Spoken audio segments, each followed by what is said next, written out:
이스라엘 민족은 가나안 땅에 들어가 살더라도 이방 민족들과는 구별되게 하나님의 백성으로서의 그 거룩함을 유지해야 했습니다.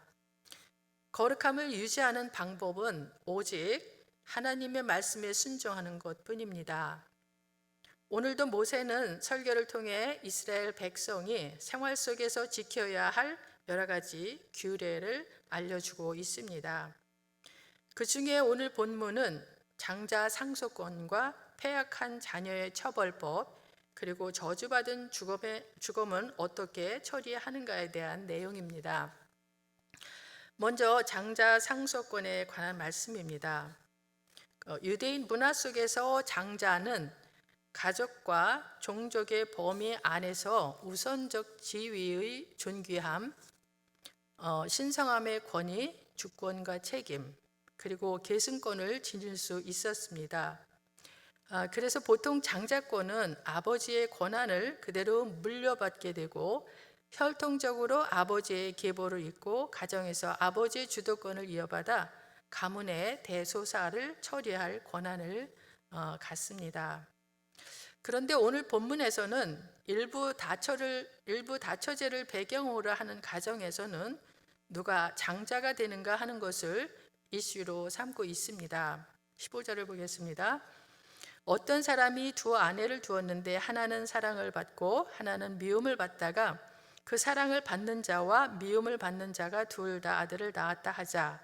그 미움을 받는 자의 아들이 장자이면, 고대 사회에서는 일반적으로 일부 다처제를 인정하여 여러 여자를 아내로 삼는 것이 보편적이었습니다. 그러한 이유는 자손이 많고 적음이 축복과 번성의 기준이기도 했지만 여자 역시 하나의 재산으로 취급되어 많은 아내를 둔다고 하는 것이 부를 나타내기도 했습니다.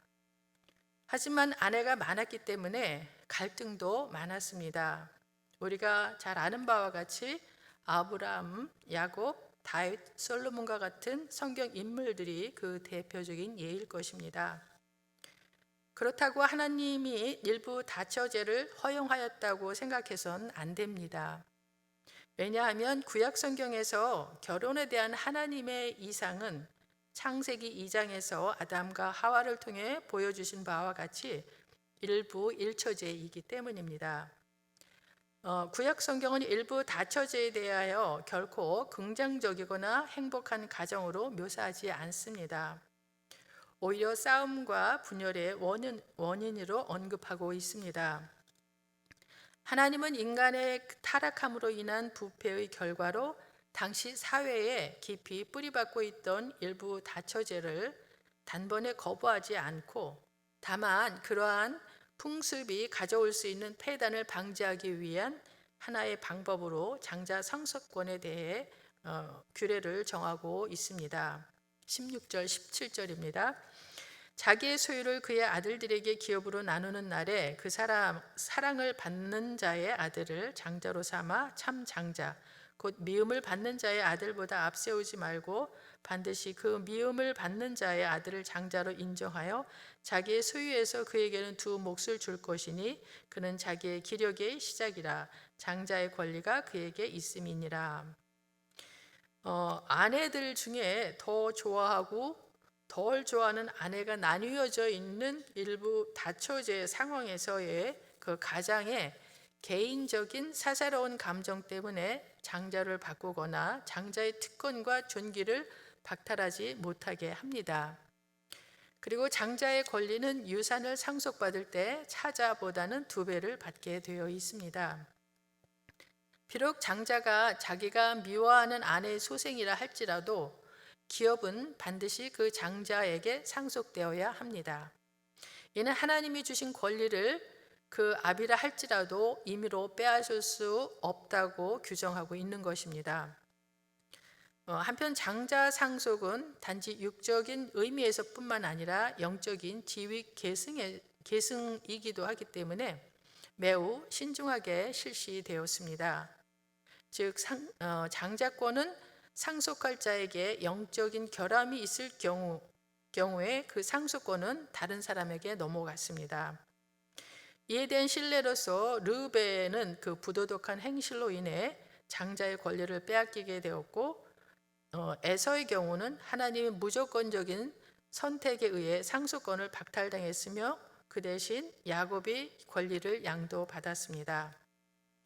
그러나 오늘 본문에서는 위와 같은 특별한 경우 이외에 아비가 임의로 장자 이외의 다른 아들에게 장자권을 상속하는 일이 없도록 규정하고 있습니다. 이것은 하나님의 백성들에게는 그가 하나님 앞에서 정결을 유지하기만 한다면 아무도 탈취할 수 없는 영적인 축복권이 보장되어 있음을 보여줍니다. 지금까지 장자 상속에 관한 규례를 언급한 모세는 이어서 패역한 아들을 어떻게 처리해야 하는지에 대해서 언급합니다. 18절부터 21절까지 보겠습니다. 사람에게 완악하고 패역한 아들이 있어 그의 아버지의 말이나 그의 어머니의 말을 순종하지 아니하고 부모가 징계하여도 순종하지 아니하거든 그의 부모가 그를 끌고 성문에 이르러 그 성읍 장로들에게 나아가서 그 성읍 장로들에게 말하기를 우리의 이 자식은 완악하고 패역하여 우리 말을 듣지 아니하고 방탕하며 술에 잠긴 자라 하면 그 성읍의 모든 사람들이 그를 돌로 쳐 죽일지니 이같이 내가 너희 중에서 악을 제하라. 그리하면 온 이스라엘이 듣고 두려워하리라. 부모의 말에 순종하지 않고 오히려 반항적일 때 1차적으로는 부모가 그 아들을 징계하고 책망할 권리를 갖습니다. 그러한 권위는 사회의 기초가 되는 가정의 질서를 보호하기 위하여 하나님께서 부여한 권리입니다. 그런데 이 같은 부모의 권리에 대하여 그 아들이 반항하여 도전한다는 것은 곧 하나님께서 부모를 공경하라고 명령하신 하나님에 대한 반항이기도 합니다. 이때 부모들은 그 자식을 붙들어 성읍 장로들에게 넘겨주어야 했습니다.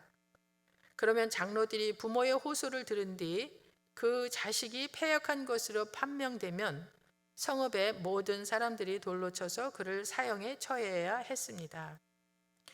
이러한 극형은 부모를 공경하는 문제를 하나님이 얼마나 크게 보고 계셨는지를 보여줍니다. 또한 하나님의 백성의 공동체는 부모를 공경하는 것을 특징으로 함을 가르쳐 주기도 합니다. 이러한 사실은 가정의 질서가 얼마나 중요하며 또한 부모의 권위가 얼마만큼 존중되어야 하는지를 잘 보여줍니다. 물론 부모가 자식을 고발하여 주도록 내어준다는 것은 인륜에 어긋나는 처사로 보일 수도 있습니다. 그러나 유대인들은 부모를 공경하라고 한 제5계명을 사회생활에 관한 계명이 아닌 종교생활에 관한 계명으로 생각할 만큼 부모의 권위를 절대적인 것으로 인정을 했습니다. 사실 부모는 하나님을 대신해서 자녀를 훈육하고 다스릴 책임을 부여받았습니다. 따라서 자녀는 절대적으로 부모의 권위에 순종해야 했습니다. 더욱이 이스라엘의 가정은 신앙 공동체의 기본 단위라는 점에서 반드시 그 안에 내재된 악을 제거하고 그 악이 다른 사람에게 전염되는 것을 막아 공동체의 거룩함을 유지해야 하는 의미가 있었습니다. 때문에 비록 자신의 자녀라 할지라도 그가 악을 행한다면 마땅히 처벌해야 했던 것입니다. 이어서 모세는 불효자의 처벌 규정과도 관계 있는 것으로 저주받은 죽음을 처리하는 규례를 언급합니다. 구약 시대에는 사형에 처할 만한 범죄를 저지르면 일반적으로 돌로 쳐 죽인 다음 그가 하나님께로부터 저주받아 죽었음을 나타내기 위하여 죽음을 나무 위에 매달았습니다. 그러나 비록 그가 저주받아 죽었다 할지라도 그 시신을 나무에 그냥 두어서는 안 되었습니다. 22절 23절입니다. 사람이 만일 죽을 죄를 범함으로 내가 그를 죽여 나무 위에 달거든 그 시체를 나무 위에 밤새도록 두지 말고 그날에 장사하여 내 하나님 여호와께서 내게 기업으로 주시는 땅을 더럽히지 말라. 나무에 달린 자는 하나님께 저주를 받았음이니라. 어떤 사람이 사형에 해당하는 범죄를 저지르면 그 범죄자의 시체를 나무 위에 달게 하는 것은 마을 전체에 경각심을 일깨워 그 같은 죄악을 예방하고자 하는 데 목적이 있습니다. 그리고 나무 위에 달린 주검을 밤새도록 두지 말아야 했습니다.